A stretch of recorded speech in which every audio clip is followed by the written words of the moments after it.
Halo semuanya, balik lagi sama gue Eski dari Telset. Pernah nggak kalian kerja kelompok, kalian yang bikin makalah, kalian yang begadang, tapi pas presentasi nama teman kalian yang cuma beliin gorengan itu ditaruh paling atas? Kesel? Tentu. Tapi bayangin kalau tugas kelompok itu adalah kedaulatan negara.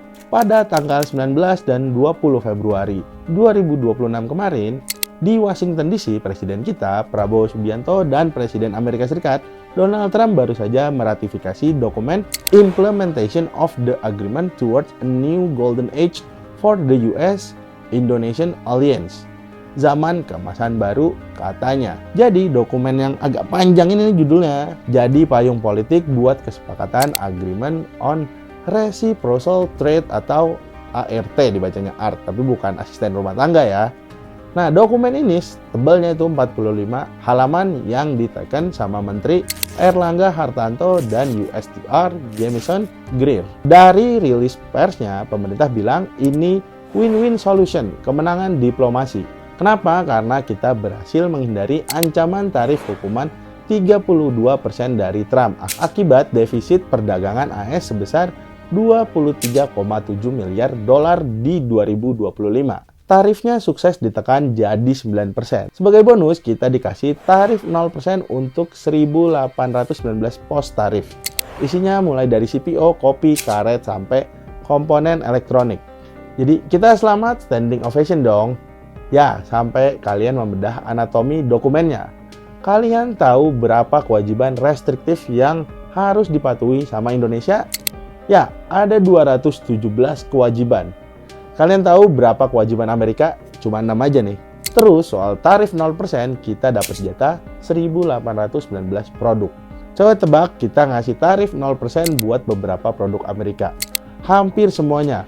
Kita mengeliminasi hambatan tarif untuk lebih dari 99% produk ekspor Amerika Serikat yang masuk ke Indonesia. Ini mah bukan reciprocal trade. Ini namanya silakan ambil apa saja yang ada di kulkas tuan. Tapi ada plot twist yang lebih gelap buat industri tekstil. Fasilitas tarif 0% buat garmen kita itu dikunci pakai mekanisme tarif rate quota atau TRQ. Artinya kita cuma bebas tarif kalau kita wajib pakai bahan baku kapas atau serat buatan yang diimpor dari Amerika Serikat. Kurang lebih kita disuruh beli kapas mereka, kita jahit pakai keringat buruh kita, lalu kita jual lagi ke mereka.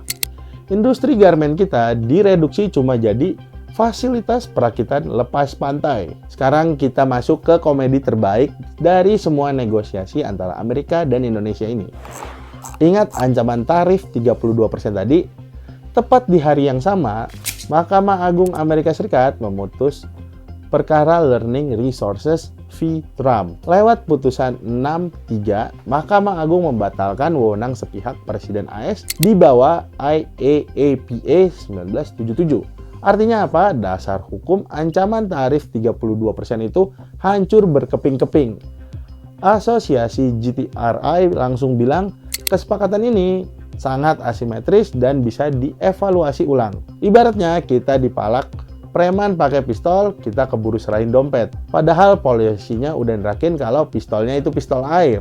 Trump diam aja? Tentu tidak. Trump langsung counter attack pakai Section 122 Trade ACT 1974 dan nerapin tarif global sementara 10%. Reaksi pemerintah kita, Presiden Prabowo dan Seskap Teddy Indra Wijaya malah bilang, kita menghormati putusan itu dan menganggap baseline 10% ini justru menguntungkan buat ekspor kita. Pantang mundur sebelum aset luntur.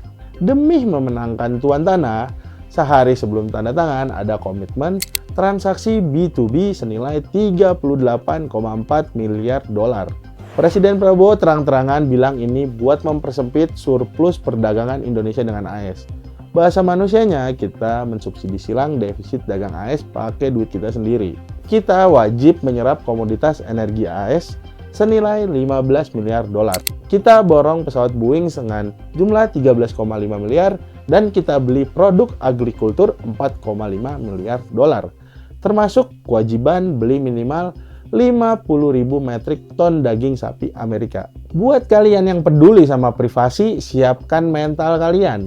Dalam pasal 3.2, Indonesia diwajibkan memberikan kepastian transfer data pribadi ke Amerika. Ya, kurang lebih kita dipaksa mengakui Amerika Serikat sebagai yurisdiksi dengan perlindungan data yang memadai. Ini lucu. Amerika itu punya undang-undang privasi data federal yang komprehensif yang setara dengan UU PDP kita.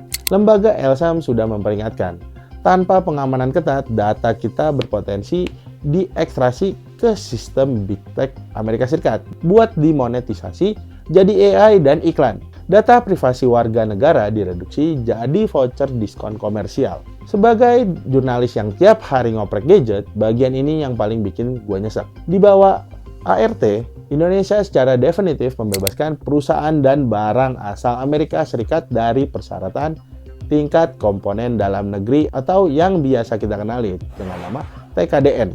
Kalian ingat kuartal terakhir 2024, iPhone 16 dilarang masuk karena Apple gagal penuhi janji investasi TKDN skema inovasi. Defisitnya 15 juta dolar.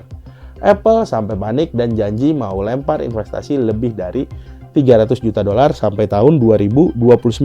Tapi dengan diratifikasinya ART, pemaksaan investasi ke perusahaan Amerika Serikat itu jadi mustahil diterapkan lagi. Apple nggak perlu repot bikin pabrik buat jualan di sini. Asosiasi Upconic bilang penghapusan TKDN ini pukulan telak buat perusahaan-perusahaan manufaktur kontrak domestik.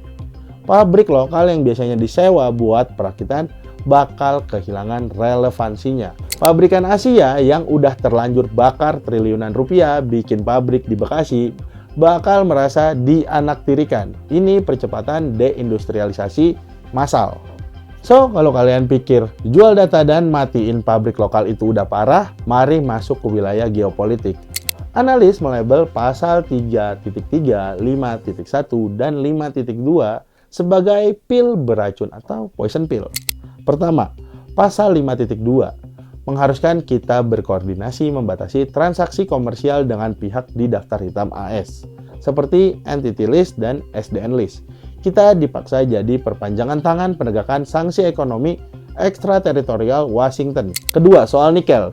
Kita secara kontraktual setuju menghilangkan seluruh larangan ekspor atas komoditas industri yang dikirim ke Amerika Serikat, termasuk nikel dan kobalt. Yang ketiga, veto perdagangan digital. Pasal 3.3 mewajibkan kita berkomunikasi dengan AS sebelum bikin perjanjian perdagangan digital baru dengan negara lain. Kalau Amerika nggak suka, mereka bisa batalin kesepakatan. Celios memproyeksikan kepatuhan kita pada arsitektur sanksi Amerika ini akan merusak doktrin politik luar negeri bebas aktif di Indonesia. Jadi apa kesimpulannya? Secara jangka pendek, iya, pemerintah berhasil menyelamatkan eksportir kita dari bencana tarif. Tapi harganya kita menukar kedaulatan data privasi warga jadi barang komersial. Kita melucuti aturan TKDN yang berpotensi melumpuhkan ekosistem manufaktur kontrak lokal.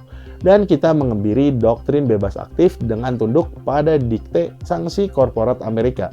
Ekspor kita bukan murni diselamatkan oleh diplomasi, tapi dibeli lewat subsidi silang belanja miliaran dolar. Menginginkan kemandirian industri, tapi secara sadar ngasih privilege tanpa syarat buat negara penguasa modal. Itu adalah logical fallacy tingkat dewa.